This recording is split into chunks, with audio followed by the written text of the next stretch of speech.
This should be so easy. Thanks for tuning in and welcome back to the shop. If you've been hanging around here for a while, you know where I left off last time. That's fun. And if you're new here, well, this is our 2013 Mitsubishi Fuso FG that is still refusing to start. The most recent problem, I've got a pretty good advantage. I know exactly what the issue is. There's a massive fuel leak right around here. Now I do know that in behind the oil filter there are connections on the fuel, either supply or return line, and I'm hopeful that it's just one of those that's come apart. So let's get down to fixing it.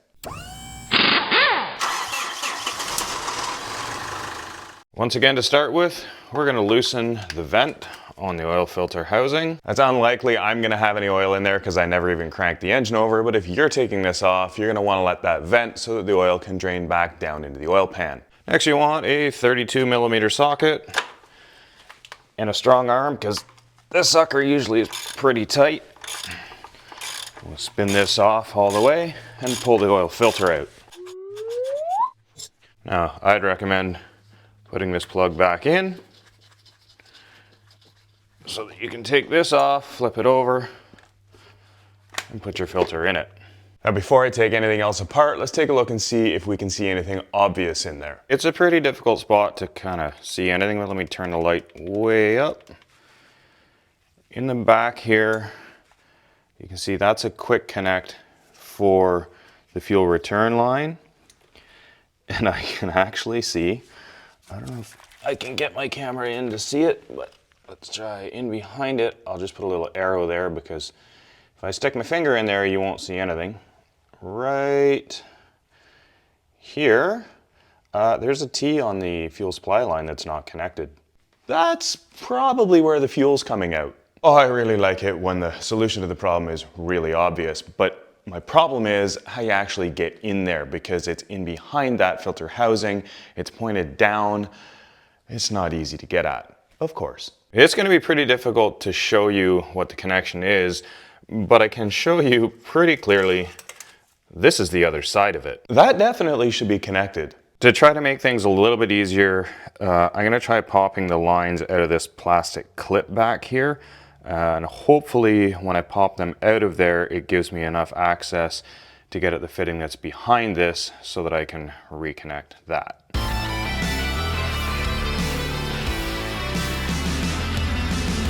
I don't know that that's actually going to make anything easier at all. The lines move about a 1/4 inch out of the clips and then they don't move anymore. So this is going to be shoving my fingers down into a little hole and hoping I can squeeze those two lines back together. And one last thing before I start that, just to give myself a little bit of protection against dropping stuff into the oil filter housing, I'll just stuff a paper towel in there just in case I knock some stuff loose, because I am going to be working right in behind that and above it, and I really don't want to create my next problem by dropping a chunk of rust into my oil filter housing and then losing all my oil pressure. Unfortunately, there really isn't a camera angle that I can get you seeing in here while I'm seeing in here, and to be honest, I can barely even see in here, but at least from where you are now, you might be able to see how tight of a spot this is. The loose fuel line that I'm connecting to the T is the return from the injectors. The T is on the line that feeds the high pressure fuel pump from the electric lift pump at the fuel tank. If I could just get my hands in there. If the line was supported on the back, I could just like push and it would click on. But there's nothing behind it. But there's not enough room to get your hand in behind it. You can just barely get one finger in behind it. Almost, not quite. Oh, who designed this? Oh, did that click? I don't think it did. Nope. All right, let's see if we can come up with a better way. So this is the connector in the back here. A little bit easier with some more focused light, but you can see where the problem is. I have to squeeze those together, and there's no way to get enough fingerage in there to have enough force to do that. Let alone the fact that when you do manage to get your fingers in there, you can't see what you're doing, so it's kind of a by feel and you can't really tell when they've gone together far enough. I'm pretty sure there's a tool that kind of does this, that you can slip over that and squeeze together, but of course I don't have one of those, so I'm just gonna have to suffer. Or maybe I can come up with a way of sliding something in behind the fuel line so that it at least can't move in, and that would free up one of my hands and a lot of space so I can see. Well, I've looked around my shop for a couple different things, and I thought something like this piece of wood, if I can get it in behind there, I can actually kind of push and pivot, but I can't get this in there, it's too long. So then I thought, well, I need something more the size of my finger and it ideally has a bend in it. So I tried this. I can get it in there, but I don't have any leverage to hold it out and there's too much space behind it, so it just pushes in. So I don't know if I'm gonna be able to do this with something other than my fingers back there.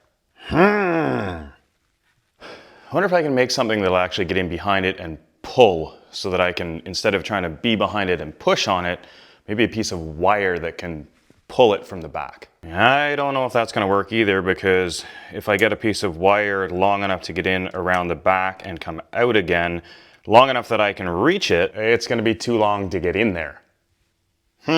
Maybe instead of bringing my hand in from the back to get behind the hose, I can bring it in from the top.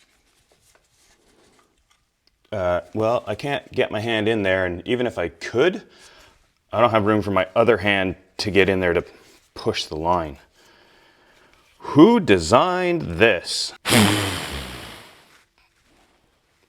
Okay, next up we're gonna try skinny but long. Let's see.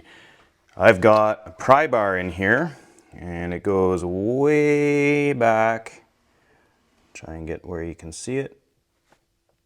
It's difficult. You can kind of see above the fuel lines there. It's actually resting against the side of the engine block back there, and it's coming up here, and it should be right against the back of the line, and that should hold it in place if I can get my other hand in there to push on the line from the front. Let's see how this attempt goes. Still won't really be able to see what I'm doing, but oh, okay, there, now we're past. Oh, I think that's gonna work. Come on. Yeah, I can actually pull the line out, get it back. Oh, I think, no. Come on, so close. Ugh. Did that? I think that might have clicked that time. I think that could be together now. I do not like these connections. That does not look like it's together.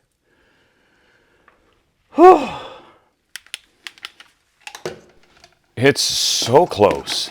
Let's give it one more try.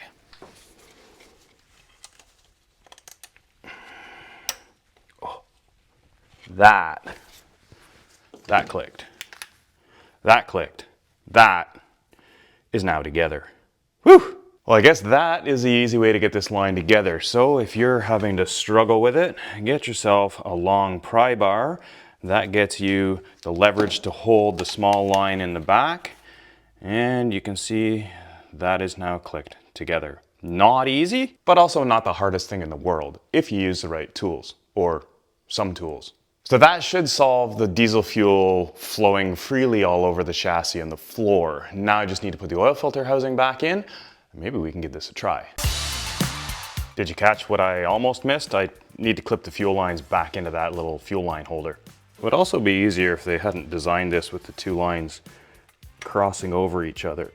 And hopefully that stays clipped together as they get pushed back in. Okay, those are both clipped in. And the line's still together. That's good. Man, is that ever a hard place to see and work. You know what's next, right? Well, if you're enjoying this video, please don't forget to hit like, hit subscribe if you haven't already. Throw a comment down below, let me know what you think, and if you feel like it, scan that QR code to help support the channel. Oh, I hope nothing goes wrong this time. Please don't leak. Please start. Here we go. Live, uncut. Key in the ignition. Be on. Let's watch for fuel leaks. I hear air bubbles going back to the tank.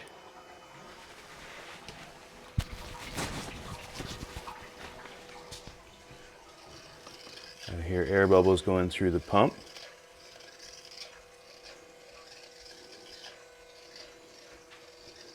There are lots of air bubbles going through the pump. Don't see any leaks up there. Pump shut off. Let's cycle the key again. Key off. Key on. Fuel pump running. More air. No fuel. I'm going to keep cycling the key. I said I'd do it live. Let's do it live. Sounds like just a little bit of air coming out of there now. There's still a little bit. That's sounding pretty clean. Don't hear, oh, there's still a little bit of air. I don't appear to have any leaks though. None of the injectors. Fuel pump cycled off. Let's give it one more cycle. Key off. Key on. Still a little bit of air. That air is cleared up now. All right. Should we give it a try? I don't think it's gonna start. I really don't. I really don't, only because I've come to expect that it doesn't start. Let's see what happens. Ready?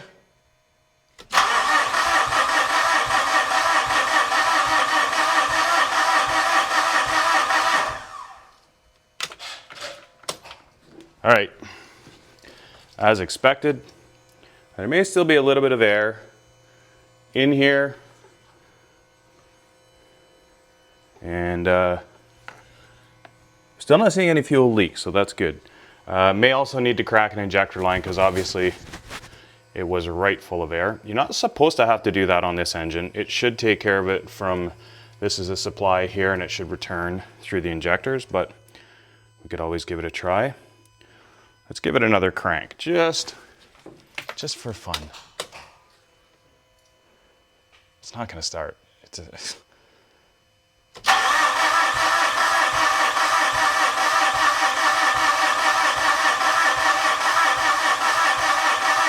Like not even trying to start. Well, that's disappointing, but here's my theory at this point. I have a hard time believing that that fuel pump that I've taken out, taken apart, and can't find anything wrong with isn't able to create pressure. And that to me says the rail has to be returning it. But before I dig into the rail, let's hook up the Autel and confirm that we're not getting fuel pressure. We've got the Autel hooked up and we're reading just fuel rail pressure. I've switched it into PSI, you can see up top here. We've got 70 PSI right now, which is electric fuel pump. I'll just kick it off and on again to let that pump cycle. So you got up to 100 PSI for a little bit there. So that tells me that the pressure sensor in the rail is working. Also kind of tells me that maybe we're not dumping all the fuel back because we're still creating 100 PSI. And when that pump kicks off, the rail still seems to hold about 70 PSI. We're going to try cranking it and see if we get any changes.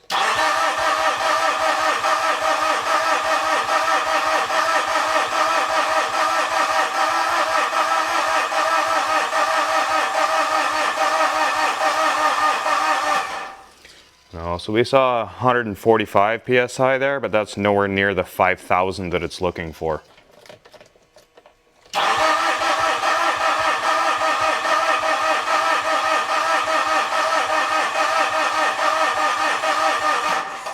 So again, up to 145 when we're cranking. So there is definitely a change from just the electric pump to the electrical and the high pressure mechanical pump, but it's nowhere near the 5,000 PSI that we're looking for.